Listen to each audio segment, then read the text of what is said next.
नमस्कार दोस्तों, आज हम आए हैं दौलतपुर हिसार हरियाणा में मनदीप भाई के बकरी फार्म पर, जो पिछले 2 साल से अपना ये फार्म चला रहे हैं। तो भैया बहुत बहुत स्वागत है आपका हमारे चैनल पर। सबसे पहले आप हमारे दर्शकों को अपना और अपने फार्म का एक छोटा सा परिचय दीजिए। नमस्कार जी, मेरा नाम मनदीप लांबा है। मैं दौलतपुर गांव से बिलोंग करता हूं और किसान परिवार से हूं जी।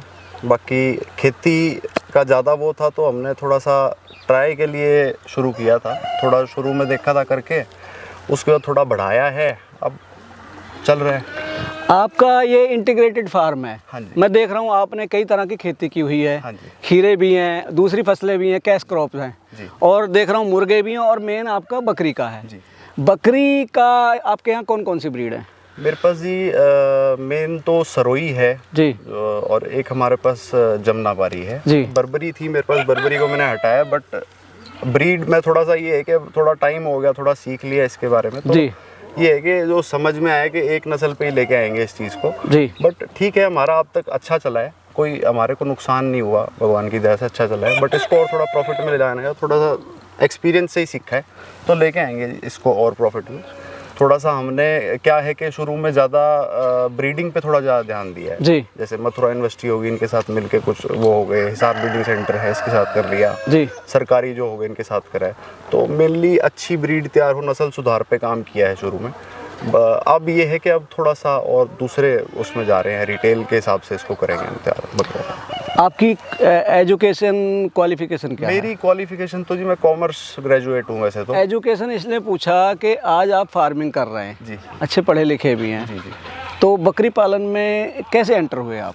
बकरी पालन में जी बस थोड़ा देख देख के, हमारे हैं जी कई यूनिवर्सिटीज़ में जाता रहा हूँ। जैसे कि मेरे दादाजी वाइस चांसलर रहे हैं हरियाणा एग्रीकल्चर यूनिवर्सिटी के, डॉक्टर पृथ्वी सिंह लांबा जी। जी। तो उनके साथ रहना हुआ और थोड़ा ये है ब्यूरोक्रेट परिवार रहा है, किसानी तो रही रहा है हमारा। काफ़ी ये है पुराना दौलतपुर का लांबे जो है लांबाज है जी, पुराने मशहूर है जो किसानी के नाम पे ये है जी। तो उनके साथ काफ़ी जाना, बादल साहब हर का फार्म देखना, इनका देखना, तो उनसे थोड़ा सा प्रेरित हो गए, देख के शौक के हिसाब से शुरू करी। मतलब कहीं ना कहीं आपको वहाँ से प्रेरणा मिली। हाँ जी। और आपने अपना ये फार्म बनाया। हाँ जी। ये जो आपका बकरी वाला और पोल्ट्री वाला है, कितने एरिया में बना हुआ ये फार्म है? लगभग 1.5 एकड़ के अंदर तो ये आप जो हमारे शेड हैं और ये थोड़ा छोटा कंपाउंड मुर्गों का बना हुआ है जी। उसके बाद ये लगभग 1.5 एकड़ हमने ग्रेजिंग के लिए छोड़ा हुआ है। इधर इस साइड कंपाउंड है, मतलब मैंने इसको दिया। वैसे 5 एकड़ का पड़ता है ये, जी, बट जी। ये 3 एकड़ का आप मान के चलिए इसके लिए। तो ग्रेजिंग लैंड भी आपने रखी हुई है बकरियों को लिए? स्टॉल फीडिंग के साथ ग्रेजिंग रखते हैं हम, कराते हैं हाँ आप? जी।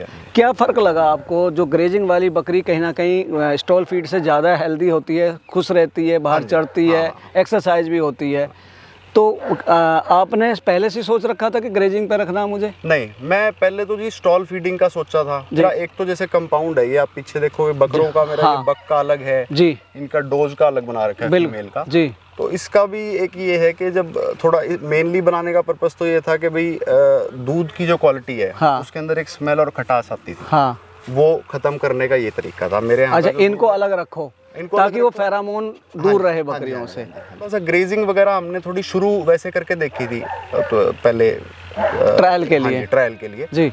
तो मतलब उसमें फ़र्क लगा। मतलब ये है कि मतलब थोड़ी एक्टिव रही बकरियां और जी। बकरी। जमनापारी एक अच्छी ब्रीड मानी जाती है, इंडिया की सबसे अच्छी ब्रीडों में काउंट किया जाता है। एक महंगी बकरी होती है और मैंने सुना भी है कि देखो एक पर्टिकुलर एरिया है, इसको एक खास क्लाइमेट की ज़रूरत पड़ती है। आपने इतना बड़ा चैलेंज लिया जी जमनापारी को लेकर, कैसा रहा अनुभव आपका जमनापारी के साथ? जमनापारी की जो बात है जी, जमनापारी मेरे पास सबसे प्योर बक था आपका मथुरा यूनिवर्सिटी से जो बक थे आपके, ये चक्रसैन नगर चंबल के इलाके का। हाँ, चक्रनगर पड़ता है। चक्रनगर मेनली चंबल का जानवर बिल्कुल जी। जो बकरी है, मैं जाके भी आया हूँ उस एरिया में जी। तो उधर से भी कुछ मैंने प्रिक्योर किए थे जानवर जी।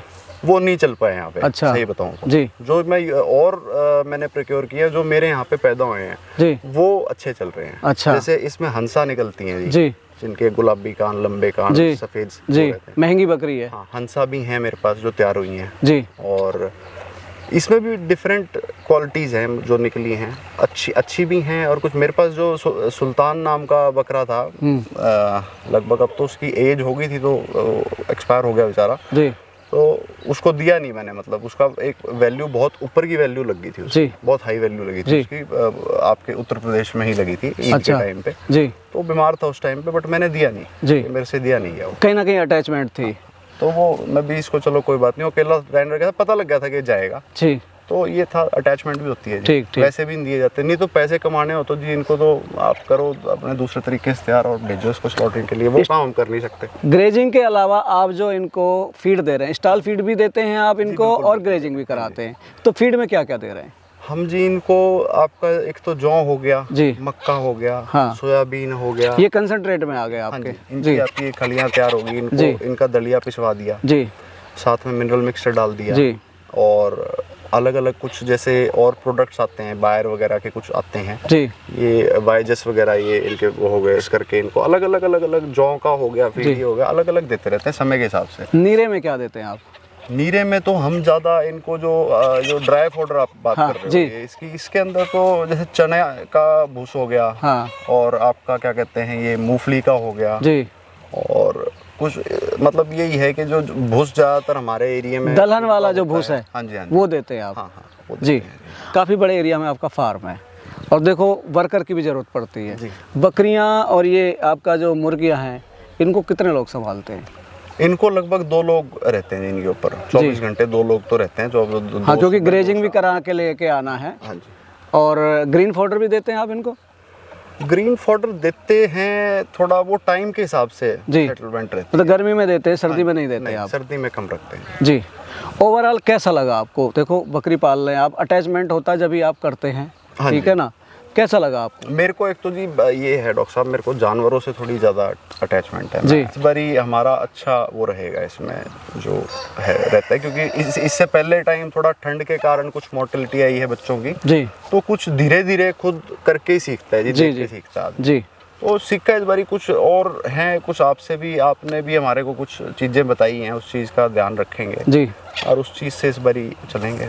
अच्छा, जो नवयुवा या जिन भाइयों की रुचि है बकरी पालन में, करना चाहते हैं, उनको एक संदेश दीजिए, क्योंकि आपने करके सीखा, ठीक है, कि किस चीज़ से बचें और क्या करें ताकि वो एक कामयाब फार्म चला पाएं। डॉक्टर साहब, एक तो सबसे पहले तो आसपास का कोई फार्मर हो जिसने प्रोग्रेसिव फार्मर बोलते हैं आजकल में, जी जी, उनका देखो जाके पहले, उनके पास रहो, थोड़ा सा सीखो उनसे, प्लस आप कोई ट्रेनिंग लो सबसे पहले।